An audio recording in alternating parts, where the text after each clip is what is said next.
jusqu'au bout. Ce que je suis en train de vous dire là, c'est pas facile. Est-ce que vous comprenez? C'est pas facile.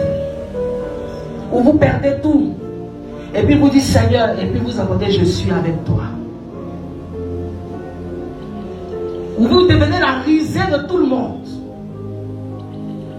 Où les gens disent que c'est parce que vous êtes maudits en fait. Parce que ici, chez les hommes, particulièrement en Côte d'Ivoire, les gens ils pensent que c'est une malédiction de passer par des épreuves. Ils n'ont pas encore compris que l'épreuve nous construit. L'épreuve nous construit. L'épreuve nous donne des racines profondes. L'épreuve nous enracine. L'épreuve n'est pas censée, n'est-ce pas, on va dire quoi? Comment on dit ça? Je ne sais pas quel est le mot, mais j'essaie de vous comprendre ce que je suis en train de dire.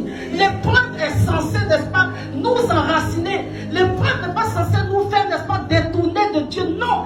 L'épreuve n'est pas censée dire, n'est-ce pas, Dieu n'est pas en train de nous dire, à travers les épreuves que nous traversons, qu'il n'est pas avec nous. Non, au contraire. C'est lorsque Dieu est avec toi-même, véritablement, qu'il va te présenter à l'adversité. C'est-à-dire que Dieu même se présente à toi comme étant ton adversaire. Et à un moment donné, tu as l'impression que c'est Dieu même qui est contre toi. Tu as l'impression que c'est Dieu qui te combat. Alléluia.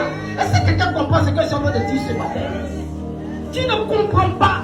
Mais mon affaire là, je ne comprends pas. Seigneur, mais je suis dans quoi? Je ne sais même pas ce qui se passe dans ma vie. Seigneur, mais pourtant me regarde. Pourtant je prie, je jeûne, je prie ma vie, je fais ci, je fais ça. Mais je n'avance pas. On s'en va jusqu'au pied, Seigneur, je suis toujours pareil. Et puis Dieu dit, je suis avec toi.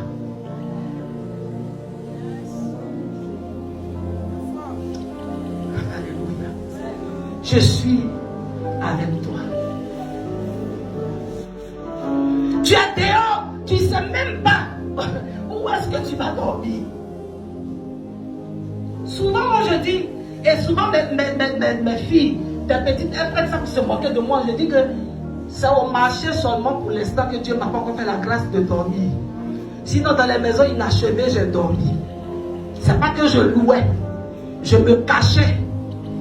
Quand il fait nuit, je me mets quelque part et puis je guette. La vieille là, elle vendait des mortiers dans la maison.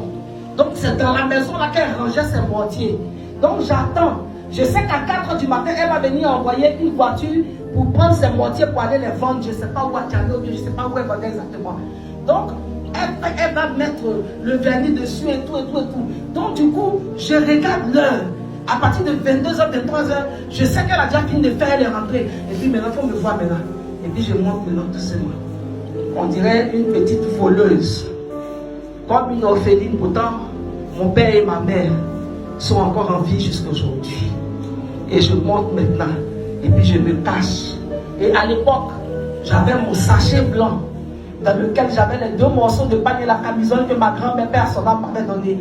Donc quand j'arrive, je prends un morceau de pain, je mets par terre, je me couche, je prends le tête d'oreiller, je prends la camisole, pardon, je prends pour faire le tête d'oreiller et le deuxième pain, je prends ça et puis je prends pour me couvrir. Il n'y a pas de fenêtre dans la maison inachevée. Il n'y a même pas de, je ne sais pas comment vous appelez ça, c'est le sable. Or pourtant à l'époque je piquais des crises d'asthme à tout moment, pour un goût, c'est-à-dire que pour n'importe quoi. Et puis je suis là, et puis tu entends ma respiration. Là, je n'ai pas mangé, au moins ça fait 3 jours. Je n'ai pas bu de l'eau, au moins ça fait 3 jours. Et puis je dis Seigneur, et puis il dit je suis avec toi.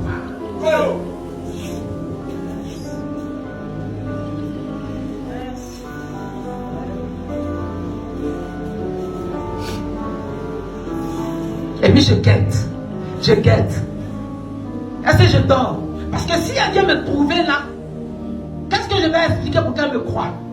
Elle peut penser que je suis une voleuse parce qu'aujourd'hui, tout le monde vole. Avant, c'était les hommes qui sont pas, mais aujourd'hui, tout le monde vole.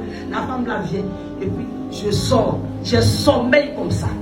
Est-ce que vous avez déjà eu ce sommeil où vous êtes obligé de dormir avec un œil et de veiller avec l'autre?